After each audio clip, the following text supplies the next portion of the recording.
lang tignan ito?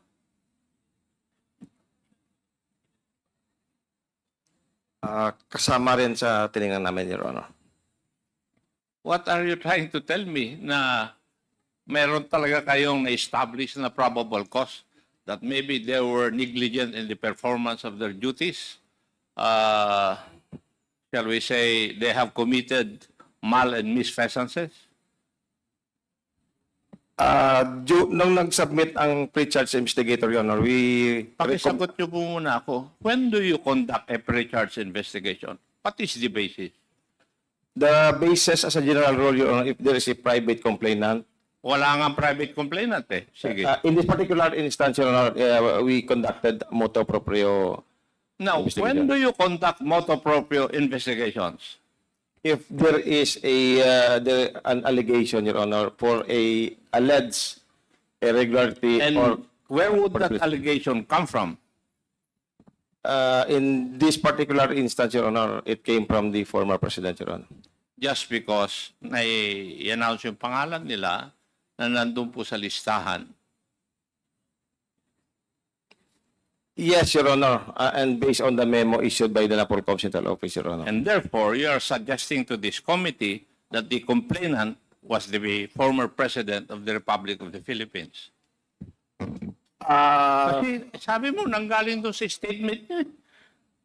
Ang complainant in this particular instance, Your Honor, is the Napolcom R6 as the nominal complainant, Your Honor. I agree that there's a nominal complainant, but the basis of your conducting motu proprio is the statement of the president as you have stated in Davao. Yes, Your Honor. Oh, sino ngayon ang complainant? Di yung presidente. Kasi siya nagbigay ng statement na sila nandun sa listahan. Are you a lawyer? No. Hindi ba? Sabi mo sa akin. Yung pronouncement ni former President, Your Honor, we wanted to substantiate nung sinabi niya na there are 19 PNP personnel allegedly involved in illegal drug trades as to... I agree. And that served as your basis to investigate, right? Your Honor. Oh, sino ang reklamo? Hindi ba yung nag-allege siya ang nagre-reklamo? Under the law? Do you know that? Yes, Your Honor. Yes. So, ano ngayon ang laban ng 19 police officers kung ang nagre-reklamo mismo ay Presidente ng Republic of the Philippines?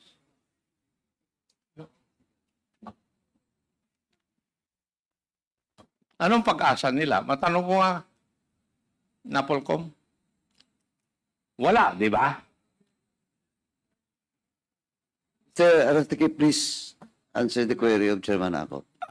Yes, Your Honor, in that particular Yes. instance, medyo... Pero, personally, naniniwala ka ba that they were justly, shall we say, investigated and meted the penalty?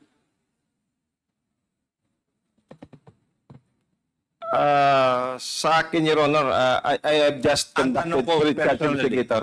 Ang tanong ko, tanda mo, Iho, personally,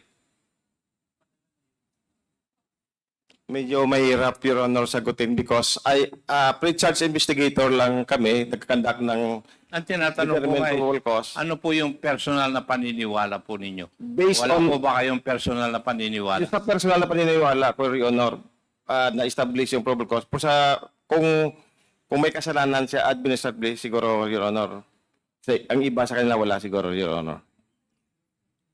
Palagi niyong minimension ang probable cause. Pakidefine nga sa akin yung probable cause. Yes, Your Honor. Based on Napolcom 2016-002, probable cause means is the existence of facts or circumstances that would excite a reasonable mind acting on the facts and circumstances. The investigator finds that the respondent is probably guilty of the administrative offense or offenses, Your Honor. Ang offense po nila ay nasa drug list sila eh. Tama?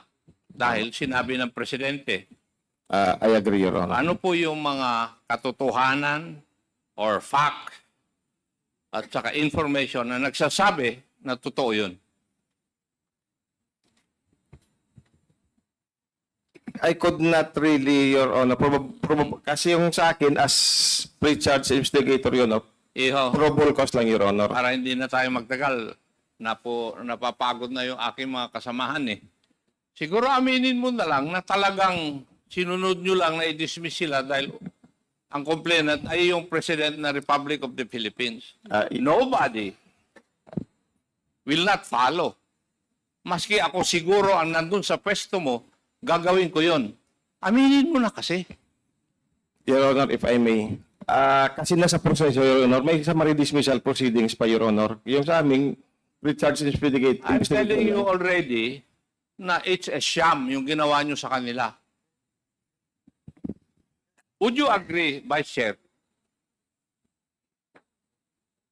Mr. Chair, it would be difficult to answer as I have no personal knowledge on the cases, but I would agree that there would be certainly a bias against the officers Simply because, of the naming them in the list. yes, Chair. ayaw nyo lang kasing aminin eh.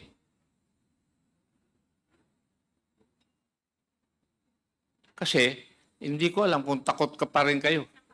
Kagaya ni Gerald Villanueva. Di ba? Ayaw nyo aminin. Nagtataka ako. Thank you, Mr. Chair. Mr. Chairman. Mr. Chair. Mr. Chair, Yes, Congressman Abante. ano po yung pangalan nyo? Kayo po yung investigador? Ano po yung pangalan nyo? Ako, sir, si Napoleon Arostiki Jr. Okay. sir. Napakalinaw po ng tanong ni Congressman Acop eh. Nag-iisip ka pa ng sasagot mo eh. Di ba? Yes, Your Honor. Oh, nag-iisip ka pa. Na alam mo naman na mali ang ginawa ninyo. The thing is this, ha?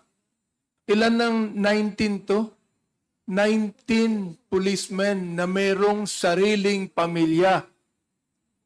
Naisip niyo ba yon?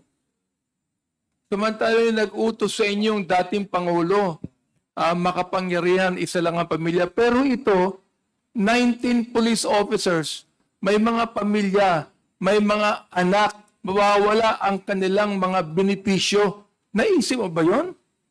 Naisip mo? Yes, Your Honor. Hindi mo naisip. Kung naisip mo yon, iba ang magiging pananaw mo. Hindi ka makikinig sa Pangulo, dating Pangulo, sapagkat mali yung sinabi niya.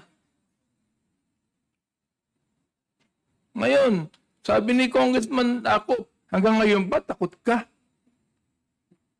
Ha? Huwag tayong tumayo roon sa takot. Tumayo tayo sa tama. Now, tatanungin kita, alam ko naman personally, tama sila mali ka eh. Alam ko naman yun, di ba? Ngayon, ito ang tanong. Ano may tutulong mo sa kanila ngayon? Ano may tutulong mo? Just like what our Vice Chair have mentioned, we will help them, Your Honor. How can you help them now? If they will file the motion for recon or any appeal, then we will help. Superintendent,